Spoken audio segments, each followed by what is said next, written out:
할렐루야, 감사합니다. 오늘 오후 창세기 강독은 창세기 9장을 보겠습니다. 우리가 이제 창세기는 보면은 하나님께서 천지 만물을 창조하신 것으로부터 시작하면서 약속에 관해서 계속 이야기를 합니다. 그죠? 생육하고 번성하고 충만할 것에 대해서 하나님께서 제일 먼저 피조 세계를 향하여서 약속한 것이 하나가 있죠. 하나님께서 피조 세계를 향하여서 약속하신 언약이 있는데 그것은 생육하고 번성하고 어떻게 하는 겁니까? 그렇죠. 땅에 충만하는 것이죠. 그리고 하나님께서 사람을 통해서 사람에게만 언약한 것이 있죠. 그 사람을 향해서 언약한 것은 사람을 하여금 영생할 수 있도록 하나님께서 이미 그 모든 사람의 기능들을 갖추게 하시고 그리고 모든 능력도 함께 주신 상태에서 하나님께서 무엇을 언약하십니까? 선악을 알게 하는 나무의 열매를 먹으면 어떻게 됩니까? 열매를 먹는 날에는 반드시 죽는다는 것을 언약하셨죠. 그래서 이것을 우리가 일명 무슨 언약이라고 말합니까? 이것을 인간의 행위로 영생할 수 있는 것이다. 그래서 일명 이것을 행위 언약이라고 말합니다. 이것이 창세기 2장 17절에 기록이 되어 있죠. 자, 그런 상태에서 사람이 죄를 범하게 됩니다. 사람이 영생할 수 있도록 하나님께서 모든 것을 행하셨을 때에 인간의 그 모든 그 하나의 기능적 요소를 형성할 때에 하나님의 형상이 그 속에 사람의 속성이 되는 거죠. 그죠? 공유적 속성이. 그 속에는 거룩, 의, 정의, 그 다음에 사랑, 지식, 지혜 이런 것들이 하나님과 사람이 교통할 수 있는 그런 속성. 신적 속성만이 부여되는 것, 신적 속성만이 가지고 있는 것은 비공유적 속성이라고 그랬죠. 그죠? 그것은 유한한 피조물이 인간이 담을 수 없는 속성이에요. 이때 하나님께서 하나님의 형상인 사람에게 그와 같이 우리에게 하나님의 공유적 속성이 부여될 때에 인간에게 무엇을 주게 됩니까? 자유의지를 주게 되는 거죠. 이 자유의지를 가지고 있지 못하면 인격적 존재라고 말할 수 없어요. 여러분도 아시겠죠? 그러면서 우리의 자유의지가 이것을 지킬 수 있도록 능력을 주셨죠. 그것이 바로 세 가지 직분이었다. 왕으로서의, 그리고 선지자로서의, 제사장으로서의 그 직분이 우리에게 주어졌다. 라는 것을 이미 창세기 공부 때 다 했죠. 그죠? 자, 이런 속에 사람이 죄를 범하였습니다. 인간이 죄를 범하기 전에 하나님께서 이미 이때가 창조를 행할 때였다면은 창조 전과 창조 후의 언약이 있는데 인간이 죄를 범할 줄 아시고 하나님께서 우리를 구원하실 것을 언약하셨죠. 그죠? 그것을 일명 우리가 무슨 언약이라고 말했습니까? 구속 언약이고 또한 이것을 구원 협약이라고도 하더라. 이때 구속 언약 속에서는 중보자가 필요했죠. 그죠? 그때 중보자로서의 역할을 할 수 있는 것은 성자밖에 없었다. 그때 성자가 중보자로서 우리의 죄를 대속하기 위해서 당사자가 되어야 되는 것이죠. 당사자가 됨과 동시에 구세주로 오는 것이죠. 그러면서 구세주로서는 예수로 오시는데 당사자로서는 그리스도로 오시는 거죠. 그래서 예수 그리스도다. 이때에 구속 언약이 맺어지게 되고 그리고 창조 후에 이와 같이 행위 언약이 맺어지는데 인간이 죄를 범하게 됩니다. 인간이 죄를 범함과 동시에 구속 언약이 그대로 발동되죠. 인간이 죄를 범했을 때 구속 언약이 발동되지 않으면 인간은 즉시 죽어서 끝나는 겁니다. 그죠? 구속 언약이 발동이 되어집니다. 그러면서 하나님께서 사람을 그냥 방치할 것인가? 사람을 그대로 그냥 방치하지 아니하시고 우리를 구원하실 것에 대해서 아담에게 그리고 하와에게 그것을 다시 한 번 더 조목조목 말씀을 해주시죠. 그것이 무엇이었습니까? 여인의 후손을 통해 여인의 후손을 통해서 대속이 이루어질 것과 그리고 이 속에서 우리의 죄에 대한 회복이 이루어질 것을 언약하셨죠. 이것을 일명 무슨 언약이라고 말합니까? 그렇죠. 은혜의 언약이라고도 하고 이것이 이제 복음의 첫 출발이죠. 그죠? 복음이 첫 출발이다. 그래서 이것을 원시 언약이라고도 말을 합니다. 이것이 창세기 3장 15절의 중요한 언약의 내용들입니다. 자, 이러한 속에 홍수 심판이 있었고, 그리고 홍수 심판을 통해서 하나님께서는 다시는 사람을 홍수, 다시 말하면은 물로서 심판하지 아니할 것을 언약을 하게 되는데, 그것이 오늘 본문에 나타나는 무슨 언약입니까? 그렇죠. 무지개 언약이 되겠습니다. 자, 오늘 이 내용들을 이제 중심으로 우리가 보도록 하겠습니다. 특히 이제 창세기 9장에는 보면은 두 가지의 중요한 내용이 담겨지게 되는데, 첫 번째는 무지개 언약이 등장합니다. 자, 창세기 9장에서 특징적인 것. 창세기는 여러분들 창세기 1장에서부터 50장까지 계속해서 언약에 대해서 이야기합니다. 창세기 50장에서는 무슨 49장에 대해서는 무슨 언약을 합니까? 49장 50장에 대해서는 무슨 언약을 하죠? 12지파에 대한 우리가 이제 뒤에 이제 공부는 하겠습니다만 12지파에 관한 그 언약을 창세기 49장에서 언약을 하죠. 12지파에 관한 그 내용들을 이때에 오실 메시아에 관한 언약까지 내용들을 전부 다 언약을 하는 것을 우리가 볼 수가 있습니다. 그리고 또한 창세기 50장에 보면은 그 요셉이 마지막 유언으로 남기는 것도 모든 것이 그 언약을 수반하고 있죠. 그죠? 그런 것을 우리는 창세기에서 특징적으로 우리가 볼 수 있습니다. 그래서 언약에 관한 내용들이 제일 많은 것이 창세기입니다. 창세기 내용이 언약에 관해서 제일 많다. 그 다음에 창세기 9장에는 무지개 언약에 관해서는 심판에 대한 약속입니다. 심판에 대해서 다시는 물로 심판하지 않을 것이라는 약속이 언약되어졌고, 그 다음에 두 번째는 창세기 9장에서 나타난 특징 가운데서 하나가 뭔가 하면은 인간의 이 하나의 죄성에 관한 내용들이 다시 한 번 더 등장합니다. 창세기 6장에서 하나님께서 사람이 악함을 보시고 한탄하여 그들을 심판하기로 작정하시죠. 그죠? 그리고 하나님께서 섭리 가운데 물 심판을 통하여 궁창을 무너뜨려서 지구를 총정리해 버리죠. 자, 그런 속에 구원받았던 노아의 8가족, 노아를 비롯한 노아의 8가족. 그렇지만은 이 노아 또한 여러분들이 잘 아시는 것처럼 이가 하나님께서 의롭게 여기심을 받아서 그가 방주에 들어간 것이지, 그가 원래 의로운 자였기 때문에 방주에 갔던 것이 아니죠. 그것이 이제 9장에서 등장하기 시작합니다. 인간이 가지고 있는 이 죄성이 항상 문제가 된다는 것. 노아가 그 당시에 여러분 잘 아시는 것처럼 제사장의 직분자로서의 그 역할들을 크게 감당을 했고, 또 하나는 하나님의 말씀에 대해서 말씀을 가진 자로서의 선지자로서의 그 직분을 감당했죠. 그런가 하면 그 족장 사회를 다스리는 측면에서 족장은 전체적인 일종의 왕권과 같은 그런 모습을 가지고 있죠. 그래서 노아가 또한 왕직으로서 아담의 모습을 담고 있었죠. 이런 노아가 이 새 직분에 대해서 다시 한 번 더 그가 방임하는 사건이 벌어지게 됩니다. 그것이 뭔가 하면은 포도주에 어떻게 해서, 그렇죠, 취해서, 이 내용이 이제 등장하게 됩니다. 자, 포도주에 취해서라는 이 내용이 등장할 때에 노아만이 문제가 아니고 노아의 아들 가운데 셈과 함과 야벳이 있는데, 함이 원래 장자죠. 함이 원래 장자였는데 이 함이 굉장히 진취적입니다. 성격이 아주 함이 성격이 진취적이고, 그리고 하나의 그 권위적인 측면에 매우 이 함이 그 자리를 뭐라 그럴까, 흠모했다 그럴까, 뭐 그런 부분들. 특히 여러분 보시면은 왜 그 정치 우두머리 하고 싶은 하는 그런 성격들 가지고 있는 사람도 있지 않습니까? 그런 성격이 바로 함에게 있었던 것이죠. 그래서 함은 자기 아버지가 일정 부분 어느 정도 연륜이 되면은 그 족장의 세계를 다스리는 그 권한이 자기에게 넘어옴을 알고 그는 이미 그런 행동을 하는 겁니다. 그러면서 그가 도를 넘어서 버리는 거죠. 아버지가 이런 전사장으로서 선지자로서의 왕직으로서의 자신의 그 직무에 대한 방임을 하는 것을 가지고 하나의 이것을 가지고 직분을 망각시켰다, 또는 이러면서 아버지를 그 자리를 격하시켜 버리게 되는 거죠. 노아가 그걸 알게 되는 거죠. 그리고 노아가 진노하여서 어떻게 합니까?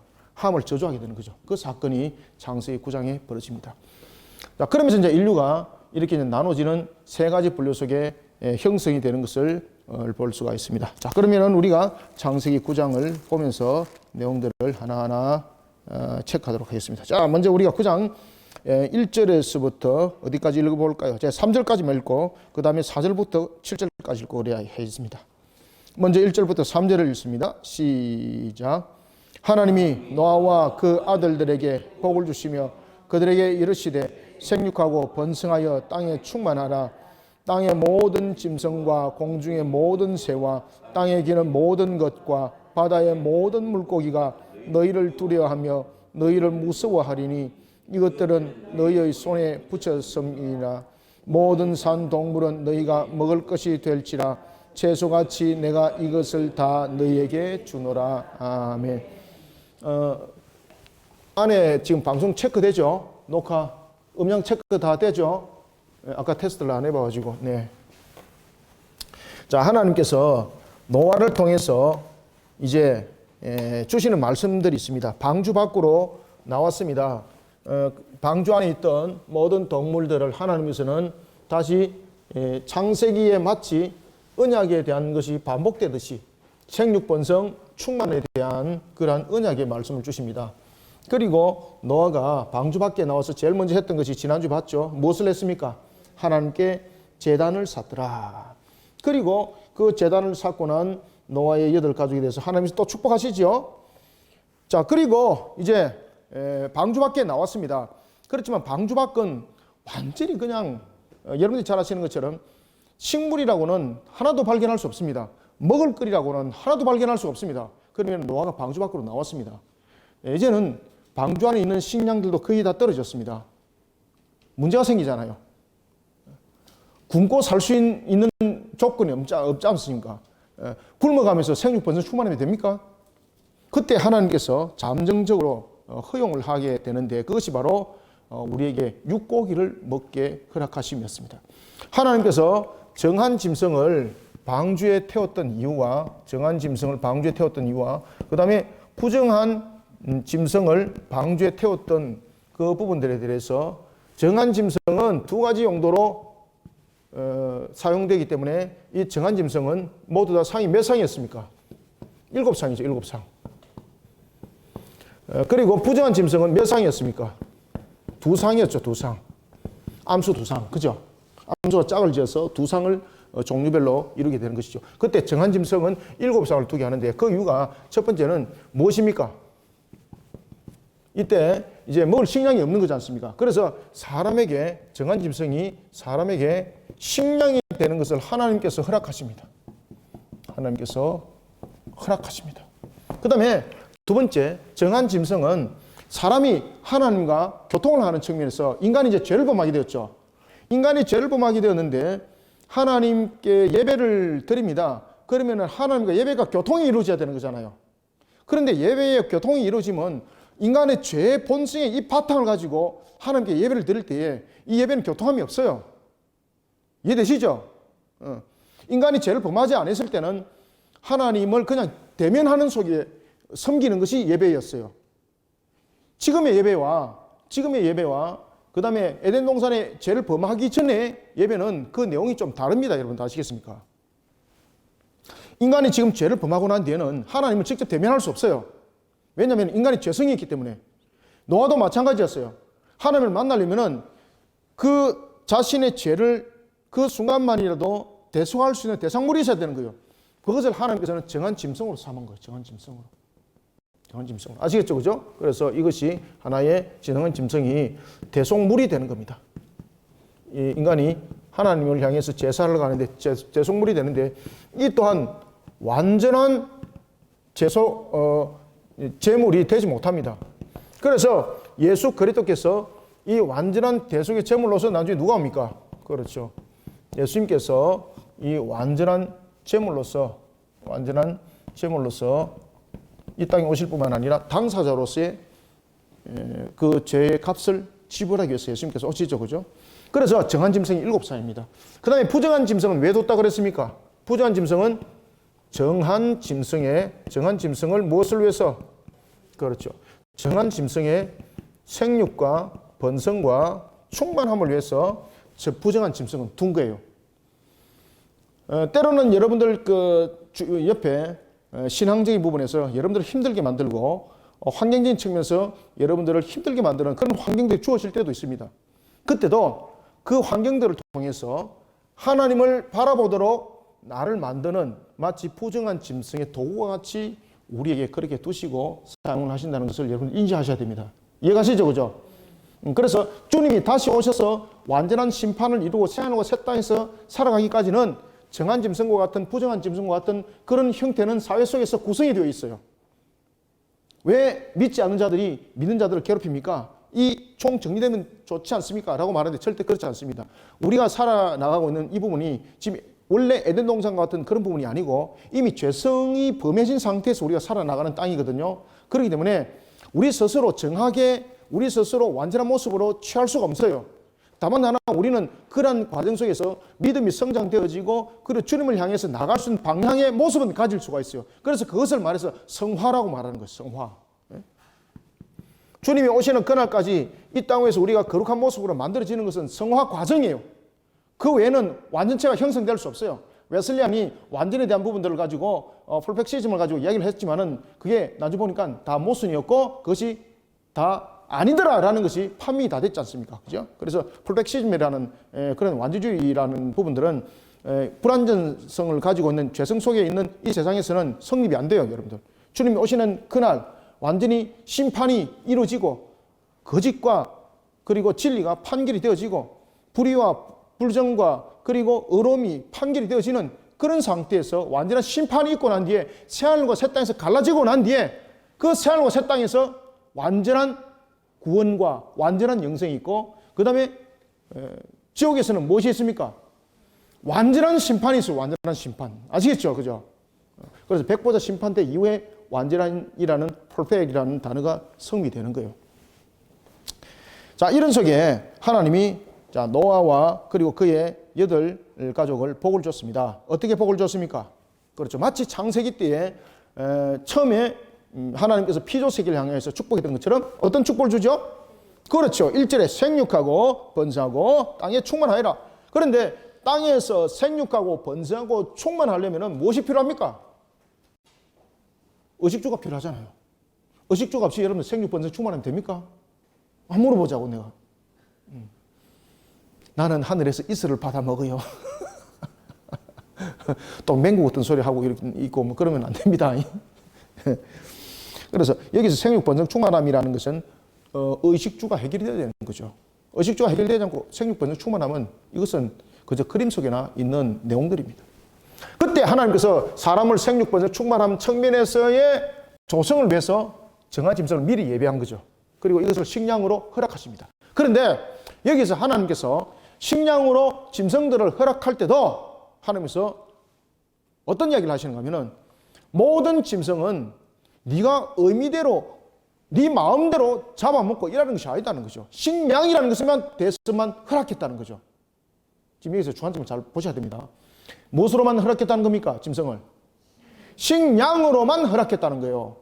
그러면은 우리가 한번 제가 물어볼게요. 여러분들, 내가 지금 배가 불러요. 말을 따닥따닥 타고 가면서 즐기는 스포츠, 사냥, 총 쏘가지고 활 쏘가지고 막 사슴 잡고 막 이런 것들 스포츠라고 이야기를 하잖아. 그죠? 그 여러분 스포츠일까요? 하나님께서 오늘 말씀하세요.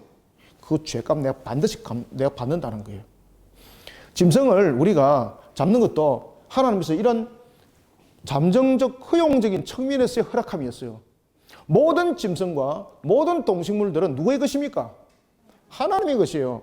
모든 것은 하나님을 찬양하는 측면에서 만들어진 것이에요. 인간이 스포츠를 즐기기 위해서 동물이 있는 것이 아니에요, 여러분들요. 그런데 우리는 여러분 보시면 엽총 가지고 막 동물을 잡으러 다니고 막 이런 것들 있잖아요. 식량으로 구하는 것이 아니고, 그죠? 그러면서 스포츠총, 뭐 엽총 뭐 이런 것 여러분들 하나님께서 반드시 그 값을 묻습니다, 여러분들요. 그 죄입니다, 죄. 그래서 우리는 사냥을 하는 도구적인 측면에서의 짐승을 잡는다든지 그런 도구를 가지고 즐긴다든지 이러면 하나님 앞에 전부 다 죄예요, 그거. 반드시 그 값을 묻습니다, 하나님께서. 오늘 본문에서 그 이야기를 해요. 내가 그 피는 피값을 반드시 갚는다고 해요. 왜냐하면 모든 생명체는 하나님의 것이거든요, 하나님. 하나님께서 모든 생명체를 만드는 이유가 무엇입니까? 하나님을 찬양하도록 하기 위해서 만드는 거예요, 이게. 그런데 하나님의 찬양의 도구들을 꺾어버리는 거죠. 식량으로는 허락했는데 식량을 넘어선 부분이 된 것은 하나님을 경배하는 부분에서 하나님이 찬양받으시는 부분들을 전부 다 물리치는 하나의 모습이 되는 거죠. 하나님의 생명을 뺏어가는 것이 되는 거죠. 하나님께서 용서하지 않겠다는 거죠. 그 다음에 사람의 경우도 마찬가지입니다. 하나님의 형상은 모든 것이 하나님으로서의 그 영혼들이 불어넣어지고 하나님께서 창조하심이죠. 그리고 특히 사람은 하나님께서 이 땅에 세우신 대리자, 대리 통치자적 역할을 감당하고 있는 것이죠.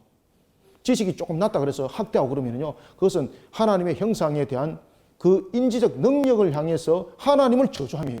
그래서 마태복음에 보면 예수님께서 어떤 말씀을 하세요? 심지어 하나님의 형상을 향해서 나가라고 저주하는 자를 영혼 살인자로 삼는다는 거죠. 영혼 살인자로 삼아서 내가 이거를 용서하지 않겠다는 거예요. 이해되시죠? 그래서 우리는 살인은 육신의 살인과 영혼의 살인 두 가지가 다 있습니다.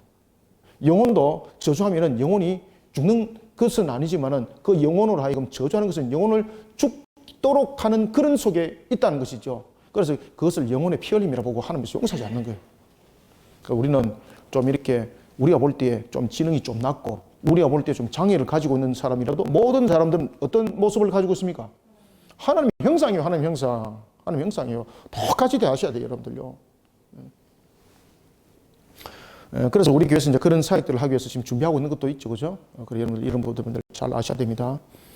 자, 이해되셨죠? 그래서 2절 보세요. 땅의 모든 짐승과 공중의 모든 새가 누구 것입니까? 하나님의 것이에요. 이것을 항상 인지하셔야 돼요. 자, 여러분, 들판에 있는 많은 풀이 있습니다. 풀을 헤아려 봤습니다. 헤아려 보니까 10만 3,550이었습니다. 예를 들어입니다. 이거 그냥 예를 들어서 봅니다. 이 중에서 내 거는 몇 개 있을까요? 그렇죠. 한 개도 없습니다. 전부 다 하나님 것입니다. 전부 다 하나님 거. 자, 오늘 땅의 모든 짐승과 공중의 모든 새와 땅에 기는 모든 것과 바다의 모든 물고기가 너희를 두려워하며 너희를 무서워하리니 이것은 너희의 손에 붙였습니다. 아멘. 왜 하나님께서 이렇게 하셨을까요? 모든 것은 하나님의 것이거든요. 그런데 이 문제가 인간의 죄성으로 인하여서 나타났던 것은 첫 번째, 인간의 악함이 나타나게 되었고요. 인간의 악함이 나타나게 되었고, 두 번째는 무엇이 생기게 되겠습니까? 약육 강식이 생기게 된 거죠. 그때에 짐승들이 사람을 해칠 수 있는 그런 모습이 되는 거지 않습니까? 그런데 하나님께서 모든 짐승들에게 사람을 두려워하는 그런 모습을 갖추게 한 거죠. 왜 그렇습니까? 지금 생육번성 충만함으로써 모든 것을 일어나야 되는데 지금 밖에 아무것도 없습니다. 자, 짐승으로 보면은 사자가 덩치, 용맹성, 사나움, 공격성, 호랑이, 곰, 뭐 여러 가지 것들을 봤을 때 충분히 사람을 얕잡아 보고 사람을 그냥 늘름 삼켜 먹을 수 있는, 사람이 뭐 날카로움이 있습니까? 손톱에 날카로움이 있나요? 예, 저는 날카로움이 있어요. 손톱을 뼈쪽에 갈아요. 여러분, 그건 무기도 안 돼요, 여러분들요. 예. 나는 이빨이 날카로워요. 그래, 이빨 무기도 안 돼요, 여러분들요. 그죠? 그런데 사자도 그렇고 곰도 그렇고 왜 그들이 사람을 보면은 여러 사람들이 있으면은 두려움을 가질까? 하나님께서 동물들에게 그 마음을 줬다는 거죠. 왜? 사람의 생육번성 충만함을 위해서. 모습으로 보면은 사람은 1대1로 짐승과 맞서게 되면은 사람이 이길 수 있는 조건들은 거의 없지 않습니까? 그럴 때에 사람을 보면서 두려움을 가지게 짐승의 마음에 줬다는 거죠. 그래서 짐승들이 보면은 사람에게 바로 공격하기보다는 피하는 그런 경향들이 있잖아요. 그죠? 그런 모습들. 이런 생육번성 충만함을 위해서 하나님께서 짐승에게 이런 약육 강식 속에, 죄성 속에서 이런 나타나는 원리 속에도 짐승의 마음에 사람을 두려워하는 마음을 하나님께서 두셨다는 것이죠.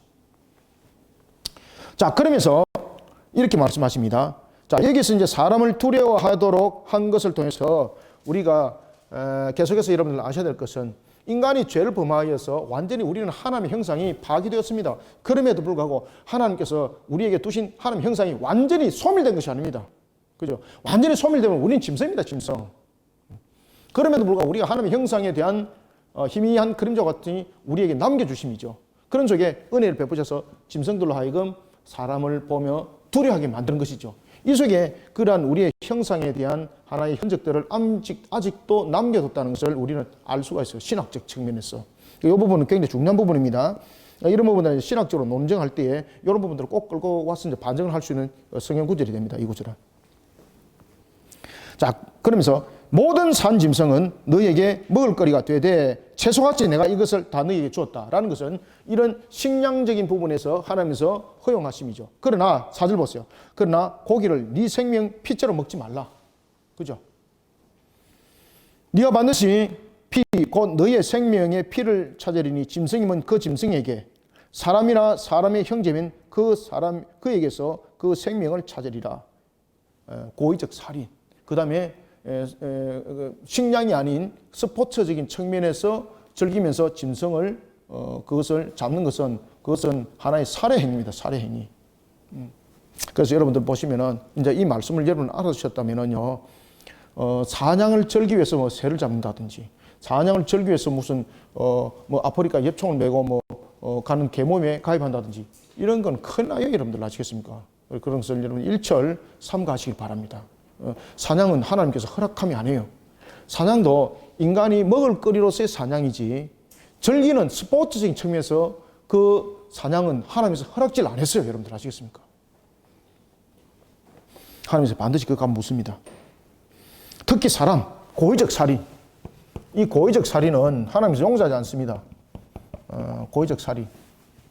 그래서 이 고의적 살인은 하나님께서 그 피로 무엇을 받는다? 값을 받습니다. 피로 값을 받습니다. 그래서 우리가 여러분 기독교는 보면은 우리가 그 사형 제도가 있습니다. 사형 제도.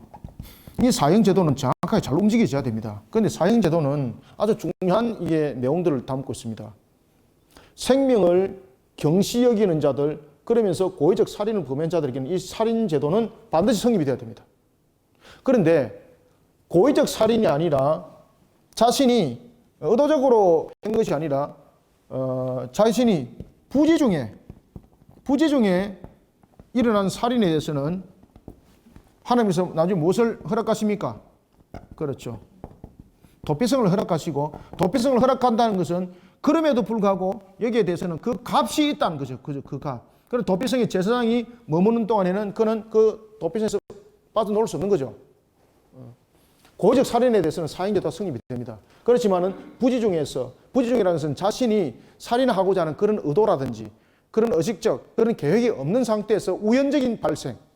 그죠? 이 부지중 살인 중에서는 하나는 또 무엇이 있습니까? 가다가 내가 의식적으로서 교통사고 내서 사람을 사망시킨 것이 아니라 운전을 하다가 부지중에 사고 난 사망, 이런 것은 전부 다 부지중 살인이죠. 그 다음에 내가 도끼를 들었는데 도끼를 들고 나무를 펴려고 슉 이렇게 했는데 뒤에 사람이 보지도 않는데 툭 맞아가지고 사망을 했다. 이것을 부지중 살인이라고 말하는 거죠. 고의적 살인은 내가 그를 죽이고 말 것이다 라는 부분들, 이런 부분들이 고의적 살인이에요. 이 고의적 살인에 대해서는 하나님께서 사형제도를 두라는 거예요. 사형제도를. 왜? 생명을 가볍게 여겼다는 거죠. 하나님께서 그 모든 생명은 하나님의 것이거든요. 하나님의 것인데 그것을 그가 빼앗아갔다는 것이 되는 거죠. 그래서 하나님께서는 그 자에 대해서는 피값으로 내가 받겠다는 겁니다. 그래서 기독교는 이런 고의적 살인에 대해서는 사형제도를 두어야 하는 것을 찬성하고 있습니다. 6절, 7절 함께 읽습니다. 시작. 다른 사람의 피를 흘리면 그 사람의 피도 흘릴 것이니 이는 하나님이 자기 형상대로 사람을 지었습니다. 너희는 생육하고 번성하며 땅에 가득하여 그 중에서 번성하라 하셨느니라. 아멘. 여기서 이제 하나님께서 이 살아가는 데 있어서 질서를 지금 확립하고 있죠. 세상의 질서를 확립하고 있습니다. 세상의 질서를 확립합니다.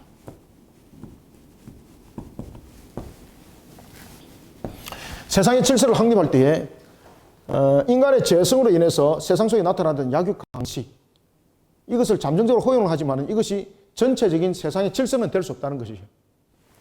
그 다음에 인간적 악함, 이런 부분들이 이 세상의 질서가 될 수 없다는 거죠.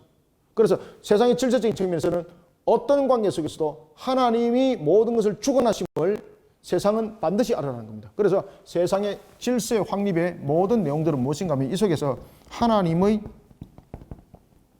주관하심, 하나님의 절대 주권에 의해서 주관하심이 세상 질서의 확립의 원리라는 것을 다시 한 번 더 천명하게 우리에게 말씀을 주고 있는 것이 있는데, 그것이 바로 짐승에 관한 피채 먹지 말 것, 사람이 사람을 해치지 말 것, 그죠?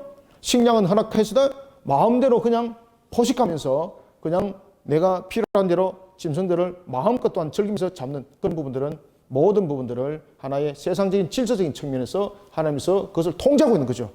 그래서 그 통제는 바로 세상의 질서에 대한 확립을 말하고 있는데 이 세상의 질서의 확립은 무엇을 지금 이야기를 해주고 있습니까? 하나님이 주관자라는 사실을 잊지 말라는 거예요. 이게 하나님이 주관하신다는 것. 내가 지금 허락지 않는 거잖아요. 하나님께서 내가 지금 허락지를 않는다 그랬고 생명을 피채 먹는 자는 내가 그를 용납하지 않을 것이다. 사람을 해치는 자 내가 용납하지 않을 것이다. 라는 것은 말로만 끝나면은 무슨 주관하시면 되겠습니까? 그렇게 하겠다는 겁니다. 그렇게 하겠다는 것은 질서의 확립인과 동시에 하나님 지금 주관하고 있다는 거예요. 지금 이해되셨죠? 그죠? 네. 하나님의 주관하심이라는 것이죠. 자, 이런 상태 속에서 노아에게 말씀을 줬고 그리고 노아의 아들이었던 셈과 함과 야벳에게 말씀을 줬고 노아의 아내에게도 말씀을 줬고 노아의 세 자녀의 아내들에게도 이 말씀을 줬죠. 모든 8명에게. 그러면서 그들이 이제 제2의 인류의 조상이 되어서 이 땅을 살아갈 때였습니다. 자, 한번 봅시다. 자, 8절부터 12절. 하나님이 노아와 그와 함께한 아들들에게 말씀하여 이르시되 내가 내 언약을 너희와 너희 후손과 너희와 함께한 모든 생물 곧 너희와 함께한 새와 가축과 땅의 모든 생물에게 세우리니 방주에서 나온 모든 것 곧 땅의 모든 짐승에게니라. 내가 너희와 언약을 세우리니 다시는 모든 생물을 홍수로 멸하지 아니할 것이라. 땅을 멸할 홍수가 다시 있지 아니하리라. 하나님이 이르시되 내가 나와 너희와 및 너희와 함께하는 모든 생물 사이에 대대로 영원히 세우는 언약의 증거는 이것이니라. 아멘. 자, 그러면서 이제 하나님께서 언약을 세우십니다. 노아의 가족이 8명 가족이 정말로 끔찍스러운 걸 봤죠. 그죠? 홍수의 대심판을 통해서 이 홍수의 심판이 다시 한 번 더 일어나게 되면은 이거 우리가 피할 길이 있을까라는 그런 두려움 속에 있었겠죠. 그때 하나님께서 노아를 비롯한 노아의 8가족에게 다시는 내가 물로 너희들을 심판하지 아니하리라 라는 것을 지금 언약하는 장면이죠. 약속하신 장면이죠. 그러면서 그 장면을 통해서 하나님께서 그저 말씀으로만 주시는 것이 아니라 온 세계가, 온 짐승이 모두가 볼 수 있도록 하나님께서 무엇을 비춰줍니까? 무지개를 비춰줘요. 무지개.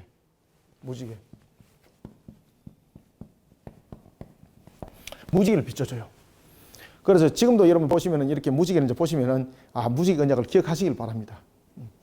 저희들이 어릴 때는 무지개가 자주 보이고 잘 보이는데 요즘에는 공기 오염이 많이 생기다 보니까 그 무지개들이 잘 안 보이지 않습니까? 그죠? 그래서 무지개. 이 무지개를 보면서 항상 우리는 하나님의 언약을 기억하셔야 되는 거예요.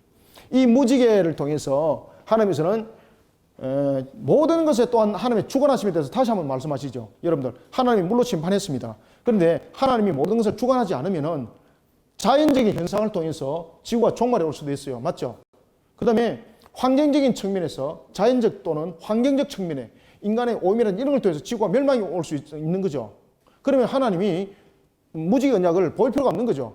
왜 그런가 하면 그 이유는 이제 알아서 우리 속에서 일어날 일들이니까. 그런데 이 무지개 언약을 보여주는 이유가 있어요. 이 무지개 언약을 보여주는 이유는 앞에도 말씀드렸죠. 모든 것을 어떻게 한다?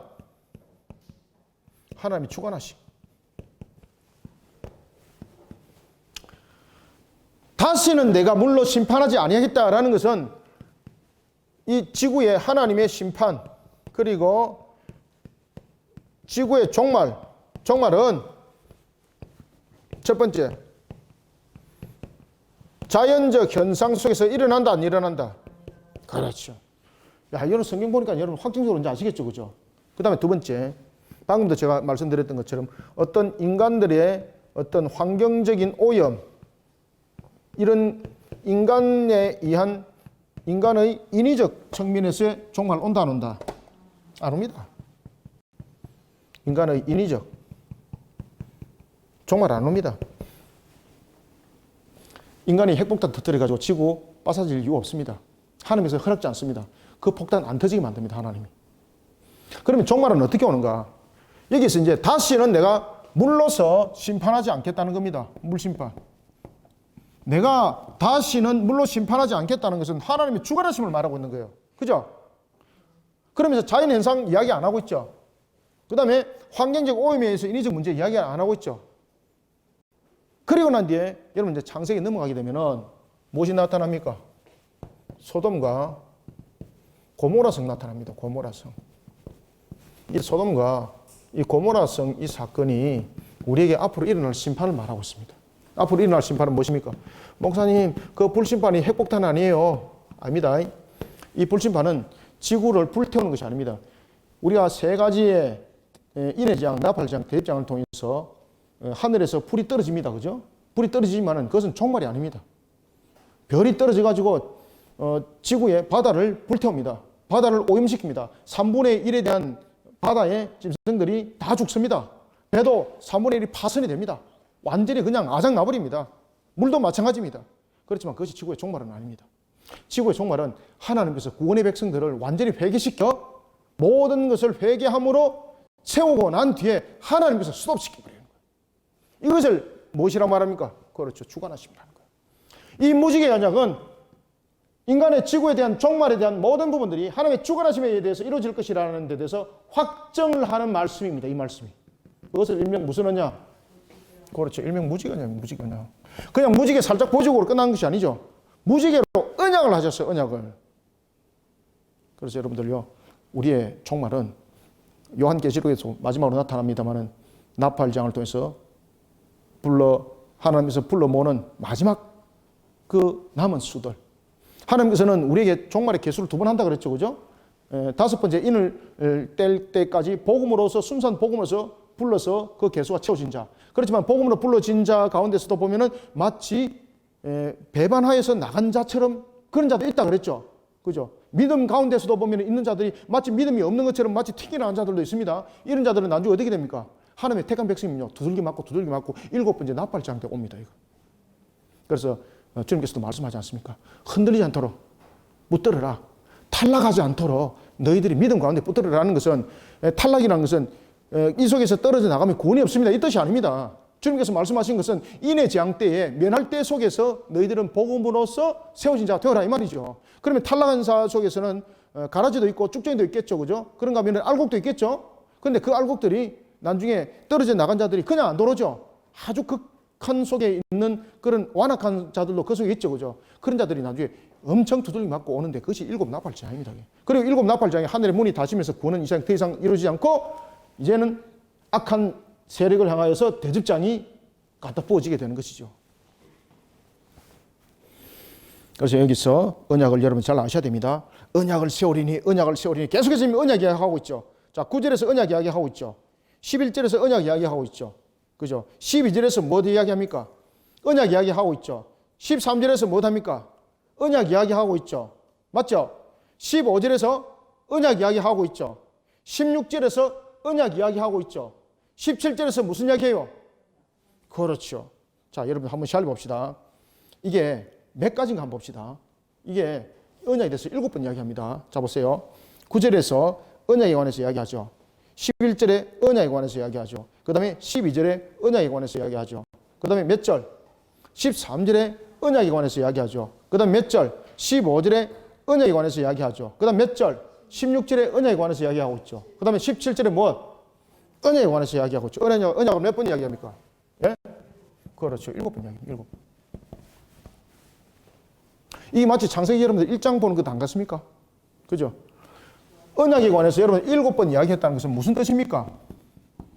이 언약에 관해서 7번 이야기했다는 것은 하나님의 모든 것을 주관하심에 의해서 모든 것을 내가 이어간다는 것에 대해 확정적으로 지금 무지개 언약을 통해서 말씀하시는 거예요. 이게.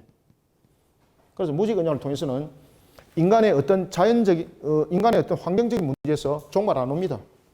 어떤 자연적인 현상 속에서 종말 안 옵니다. 그래서 여러분들 인간이 이 지구의 멸망을 피하기 위해서 우주선을 타고 화성을 간다, 어디로 간다, 다 전부 다 헛짓입니다. 전부 다. 이 온 우주가 심판에 임하게 됩니다. 온 우주가. 그래서 토굴 속에 숨었던 자, 땅굴 속에 숨었던 자, 전부 다 멸망이 다 임할 것이라고 하나님께서 요한계시록을 통해서 말씀 주잖아요. 여러분 이미.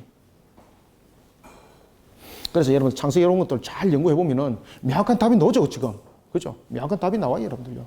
그래서 신학적으로 우리가 반증하고 어떤 그 이야기들을 할 때도 이런 정확한 그 성경 구절을 가지고 이야기를 할 수 있어야 돼요, 여러분들. 그러니까 연구를 많이 하셔야 되는 거예요, 연구를. 봅시다.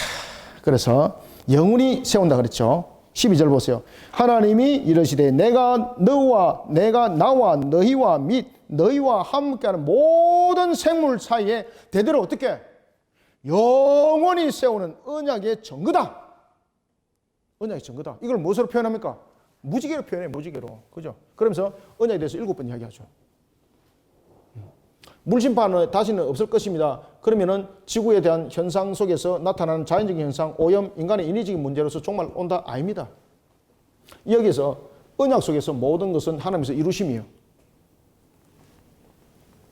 언약의 증거는 이러하니라.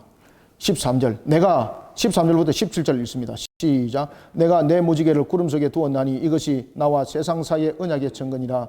내가 구름으로 세상을 덮을 때에 무지개가 구름 속에 나타나면 내가 나와 너희와 및 육체를 가진 모든 생물 사이에 내 언약을 기억하리니 다시는 물이 모든 육체를 멸하는 홍수가 되지 아니할지라. 무지개가 구름 사이에 있으리니 내가 보고 나 하나님과 모든 육체를 가진 땅의 모든 생물 사이에 영원한 언약을 기억하리라. 하나님이 노아에게 또 이르시되 내가 나와 땅에 있는 모든 생물 사이에 세운 언약의 증거가 이것이라 하셨더라. 아멘. 그죠? 그리고 이 무지개 언약은 그때 함부로 끝나지 않습니다. 이 무지개 언약은 우리가 이제 자연적 현상을 통해서도 우리가 무지개를 본다 그러잖아요. 그러니까 하나님께서 지금도 우리 잊지 말라고 그것을 보여주는 현상들이에요, 여러분들. 그것을 7빛깔 무지개, 빨주노초 파남보, 7빛깔 무지개 그런 옛날에 그는 운동가도 있었습니다. 있습니다. 제가 지금 가사는 지금 생각이 나고 그건 잘 생각이 안 나는데 그런 거 있습니다. 그래서 우리는 이런 무지개를 보면서 하나님의 언약을 기억하고 그리고 하나님의 언약을 하나의 액세서리적인 측면에서 보는 것이 아니라 7번이나 이것을 반복해서 이야기를 하고 있다는 거죠. 그러면은 앞으로 일어날 모든 심판적 부분들은 인위적 부분에서 일어나지 않는다는 겁니다. 하나님께서 모든 것을 주관하심이라는 것을 무지개 언약을 통해서 다시 한번 더 확인시키고 있고 지금도 우리에게 그 무지개를 보여주고 있는 것은 여기에 대한 부분들을 절대 잊지 말라는 것의 확정 증표입니다. 그게. 확정 증표입니다. 그것이 과학적으로 설명할 때에 수증기가 어떻게 되고 빛의 반사에 대해서 어쨌든 이렇게 이야기하는데 그것은 과학적으로 증거를 할 뿐이에요. 아시겠습니까? 여러분들 과학이라는 도구가 왜 필요합니까? 과학이라는 도구는 하나님이 어떤 분인가라는 걸 통해서 말씀하기 위해서 필요한 하나의 조그마한 도구에 불과해요. 과학이라는 것은. 과학이 전부가 아니에요. 하나님께서 죽은 사람을 살렸습니다. 과학적으로 정리됩니까 이거? 네? 정리 안 되죠? 엘리야가 불병거를 타고 하늘에 올라갔습니다. 과학적으로 정리할 수 있습니까 그거? 안 되죠. 안 됩니다. 과학이라는 것은 원래 과학이라는 도구가 그렇습니다. 과학이라는 것은 전체를 가지고 모든 것을 판단하는 기준이 아닙니다. 과학이라는 것은 하나님이 어떤 분인가라는 것을 증명하는 측면에서의 필요한 일정의 조그마한 도구에 불과한 거예요. 그는. 과학이 이렇게 증명하지 않으면 성경은 믿을 수 없습니다. 이런 것들. 지구의 역사는 과학적으로 말할 때 16억입니다. 말도 안 되는 소리하고 앉아가 있고. 과학으로 이렇게 수치를 계산했을 때 그러면 홍수 심판이 갑자기 내려졌던 그 압력에 의해서 그 지층이 변화되고 마치 지구가 타버린 것처럼 돼버린 것. 그것은 어떻게 그것을 갖다가 말할 수 있냐 말이에요. 그죠? 그래서 모든 것을 여러분 과학이라는 것을 통해서 증명하려고 그러면 안 돼요. 과학은 하나의 도구에 불과한 것이에요. 자, 이해되셨고요. 그래서 영원한 언약 기억하라는 겁니다. 영원한 언약. 자, 18절, 19절 2절 읽습니다. 자, 이런 상태에서 이제 방주에서 노아와 비롯한 8가족이 나왔습니다. 셈과 함과 야벳이 나왔습니다. 방주에서 나온 18절. 방주에서 나온 노아의 아들들은 셈과 함과 야벳이며 함은 가나안의 아버지라. 노아의 이 세 아들로부터 사람들이 온 땅에 퍼지니라. 여기서 퍼졌다는 것은 마치 산산조각이 나는 것처럼 퍼졌다는 것이죠.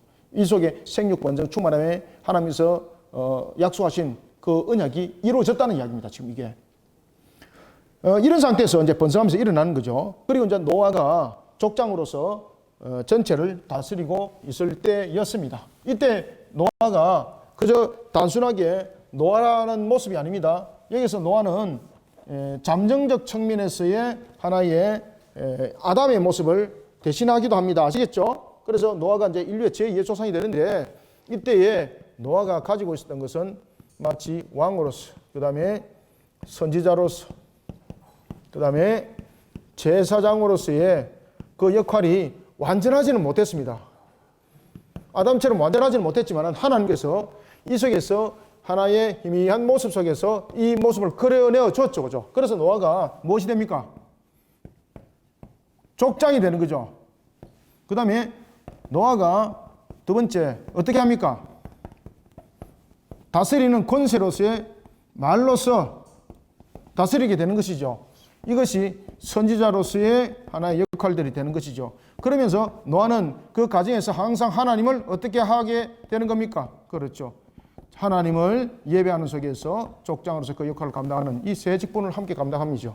그러면은 여러분들 노아가 이와 같이 족장으로서의 왕, 다스림으로서의 말씀의 선지자, 제사장으로서 하나님을 예배하는 자로서의 모습, 이 모습이 어디에서 나타나겠습니까? 그의 옷에서 나타납니다. 옷에서. 옷은 우리의 신분을 말하고 있고, 두 번째는 옷은 우리의 신분을 말할 뿐만 아니라 우리의 사람들의 직분을 말하고 있죠. 자, 여러분 판사들이 입는 옷이 다르죠, 그죠? 판사들이 여러분들 그냥 그 추리닝 입고 그 재판합니까? 저도 재판을 여러 번 받아봤는데 제복이 있죠, 그죠? 목사도 여러분 박사도 보면은 박사 가운이 있고 석사도 보면 석사 가운이 달라요, 여러분들 아시겠습니까? 박사는 보면은 여기에 팔에 이렇게 세 개가 있죠, 그죠? 이 부분들은 석사 부분과 다르다는 것을 이제 설명하고 있는 겁니다. 그래서 옷은 신분과 그 사람의 어떤 일을 하는가라는 부분에서 직분을 말하고 있는데 노아도 옷을 통해서 이것을 증명하고 있었습니다. 그런데 노아가 이런 부분에서 방임을 하게 되는 겁니다. 방임. 자, 여러분들 아담이 죄를 범할 때에 보면은 자신의 직무를 유기했죠, 그죠? 직무를 유기한 측면에서 인간이 죄를 범하게 되는 것이죠. 노아가 이 부분들이 동일하게 또 일어납니다. 인간의 죄성 속에서, 노인은 그 속에 어떻게 됩니까? 바로 무엇이 문제였습니까? 포도주가 문제였습니다. 그런데 하나님께서 인류를 향해서 주신 포도주가 두 가지의 큰 역할을 합니다. 첫 번째는 음료입니다. 음료. 그 당시에 오염된 상태에서 인간에게 줄 수 있는 가장 청량한 음료가 무엇이겠습니까? 나무에서 맺혀지는 것 속에서 주는 바로 포도의 열매였습니다. 그래서 이 음료는 먹으면서 인간이 건강해지고 하나님께서 인류를 통해서 제일 먼저 치료제로 준 것 무엇입니까? 포도입니다. 포도. 인간에게 인류의 최초로 하나님께서 인간에게 음료와 함께 인간의 몸을 치료할 수 있는 것으로 준 것이 바로 포도입니다. 포도. 그래서 또한 포도는 발효가 되는 거죠. 발효가 되면서 하나의 잔치에 대한 기쁨을 나누는 도구가 되는 것입니다. 포도주 같은 경우 제사장에도 일정 부분 허락했죠, 그죠? 그런데 이 부분들은 음용하는 것이 아니라 치료용으로 또는 화목제에 지내는 측면에서의 기쁨을 더욱더 만끽시키는 것인데 이 포도주가 취해버리면 어떻게 됩니까? 이게 마치 세상을 뒤엎어 놓는 것 같은 큰 죄를 범하게 된다는 것입니다. 이 포도주에 만취가 되어버렸습니다. 그죠? 하나님이 주신 음료, 치료용이 아니라 자신의 육신을 즐기는 도구로 썼던 겁니다. 포도주를. 육신을 즐기는 도구. 원래 하나님께서 이 포도를 통해서 주신 이 내용들을 위반해버리는 거죠. 그리고 이 포도주를 통해서 노아는 그 자신의 육신을 즐기는 도구로 사용해버립니다. 이 육신을 즐기는 도구로 사용하면서 그가 제일 먼저 어떻게 합니까? 그의 직분을 전부 다 망각해버립니다. 그래서 옷을 벗어버리는 거예요. 오늘 본문에 보면. 이것이 이제 흉이 된 겁니다. 아시겠습니까? 이 큰 흉이 맞죠? 하나님께 바르게 세워져야 될 세 가지 직분을 감당을 안 했다는 것이죠. 얼마나 큰 흉입니까? 그죠? 옷을 벗었다는 것은 이 세 가지에 벌써 직무가 유기가 일어났다는 것이거든요. 그럼 이것은 큰 문제예요. 그런데 이 부분들을 누가 보는가 하면 자신의 아들 함이 딱 본 거죠. 함이 보고 함이 이것을 말하는 거죠. 아버지가 이런 상태에서 자신의 모습을 자신이 지켜야 될 그런 위치를 망각해버렸다. 그죠? 근데 아버지 위치를 실각시켜버리게 되는 거고, 그러면서 자신의 모습을 장자로서의 자신의 중심으로 모든 것을 이루려 하는 것이죠.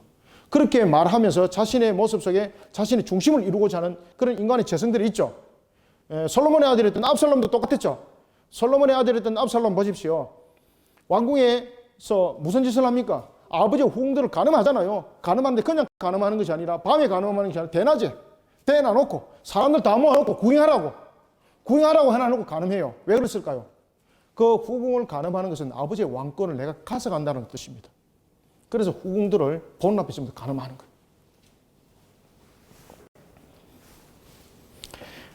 자, 한번 봅시다. 자, 18절부터 22절까지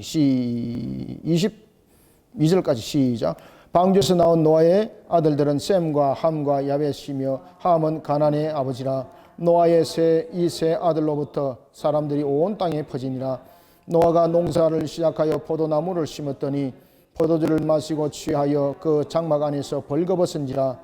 가나안의 아버지 함이 그의 아버지의 하체를 보고 밖으로 나가서 그의 두 형제에게 알림해 셈과 야벳이 옷을 가져다가 자기들의 어깨에 메고 뒷걸음쳐 들어가서 그들의 아버지의 하체를 덮었으며 그들의 얼굴을 돌이키고 그들의 아버지의 하체를 보지 아니하였더라. 아멘.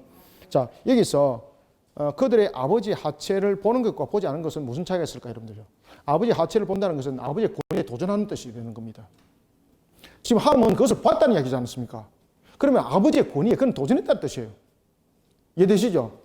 그래서 아버지의 권위에 도전하면서 아버지가 직무를 유기하고 있는 것을 가지고 핑계를 잡고 그 세력들이 자신의 중심으로 세워지기를 그는 원했던 것이죠. 이 소식을 듣고 오늘 본문에 나타나는 셈과 야벳, 함과 그리고 셈과 야벳,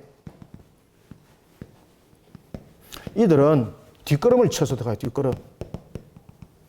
뒷걸음을 쳐서 들어가는 이유는 아버지의 권위에 도전하지 않겠다는 뜻입니다. 아버지의 권위에, 이 글자 보여요? 똑똑하게 봅니까? 권위에, 그렇죠, 도전하지 않겠습니다, 이 뜻입니다. 그런데 함은 아버지 하체를 봤죠. 아버지의 하체를 본다는 것은 아버지의 권위에 도전하는 겁니다. 권위에 도전. 그래서 노아가 그것을 알고 함을 저주하는 거예요. 아버지의 권위에 저주함은 곧 하나님께서 정해놓은 그 창조 질서의 원리, 그 모든 통치 원리에 대한 도전이거든요. 그런데 노아가 함이 돼서 왕권을 발동하고 선지자권으로서 제사의 권한으로서 그가 노아가 함을 통해서 징계하는 것은 맞아요.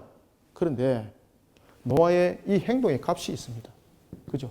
그의 만취로 인하여서. 포도주는 원래 하나님께서 이름이 만취, 육신의 절기라고 준 것은 아닙니다. 그런데 노아는 그것을 이용을 해먹었다는 거죠. 인간의 죄성이 이렇습니다.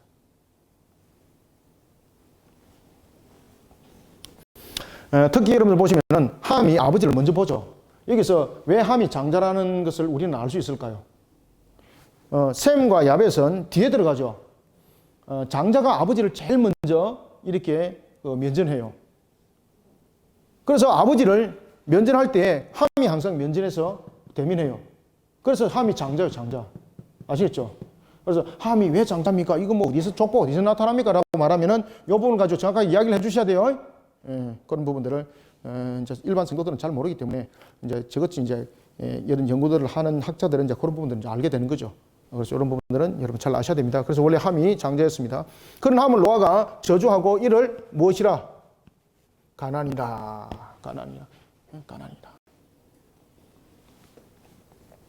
노아가 출해서 깼습니다.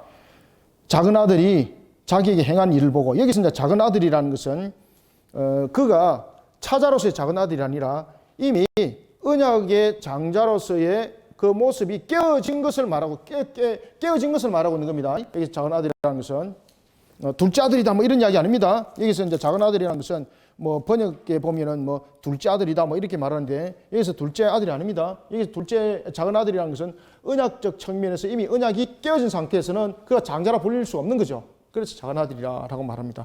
아버지를 대면하는 것은 여러분 장자 대면하는 거예요. 이에 가나안은 저주를 받아 그의 형제 종들의 종이 되기를 원하노라. 이제 함이 인류의 가나안 족속이 함이 가나안 족속들의 조상이 되는 거예요. 그러니까 여기서 이제 유럽의 조상, 그 다음에 아시아의 조상 이런 부분들이 셈과 함과 야벳에서 이제 세워지게 됩니다. 이것이 이제 10장에서 나타나요. 그리고 그런 부분들이 이제 어떻게 이렇게 형성이 되고 그 다음에 이런 부분들이 이제 바벨을 어떻게 만들어지게 되었는가라는 것도 성경이 조명을 해주고 있습니다. 셈과 함과 야벳은 이와 같이 세 형제였지만은 나중에 아버지의 권위에 도전했던 함은 결국은 아버지로부터 저주를 받게 되고 가나안의 조상이 되고 그리고 이 함은 셈과 야벳의 그런 종이 될 것이라 라는 저주를 받게 됩니다. 이해되셨죠? 가나안은 25절 가나안은 저주를 받아 그의 형제들의 종들의 종이 되기를 원하노라 하고 또 26절부터 29절까지 읽습니다. 또 이르되 셈의 하나님 여호와를 찬송하리로다 가나안은 셈의 종이 되고 자수도 여기서 이제 셈은 장자 다음에 차자라는 것을 알 수 있어요. 차자. 여러분들 장자가 거둬지게 되면은 그 장자권은 누가 대신하게 되는 겁니까? 그렇죠. 차자가 대신하게 되는 거죠. 그래서 우리가 여기서 함은 장자라는 것은 아버지를 먼저 대면한 측면에서 우리는 함이 장자라는 것을 알게 되고 그 다음에 셈이 차자라는 것을 어떻게 우리는 알 수 있습니까? 장자가 거둬지게 되면은 그 다음에 장자 역할은 누가 하는 거죠? 언약적인 측면에서 둘째가 하는 거죠. 그래서 셈이 차자라는 것을 우리는 알 수 있어요. 그리고 야벳은 그러면 결국은 몇 째입니까? 마지막 셋째라는 것을 우리는 알 수 있는 거예요. 이 내용들 보면 이제 구별이 되는 거죠. 참고사입니다. 25절 이에 이르되 가나안은 저주를 받아 그의 형제들의 종들의 종이 되기를 원하노라 하고 또 이르시되 셈의 하나님 여호와를 찬송하리로다 가나안은 셈의 종이 되고 27절 하나님이 야벳을 창대하게 하사 셈의 장막에 거하게 하시고 그죠? 야벳도 창대해도 야벳이 셈의 통제 속에 들어오는 거죠. 여러분들 잘 보세요. 셈의 장막이 거한다는 것은 셈의 통제 속에 좀 놓인다는 겁니다. 셈의 통제 속에 다 놓여 있는다는 것입니다. 셈의 장막에 거하게 하시고 가나안은 그의 종이 되게 하기를 원하노라. 아멘. 여러분들 여기서 이제 주요 내용들이 나옵니다.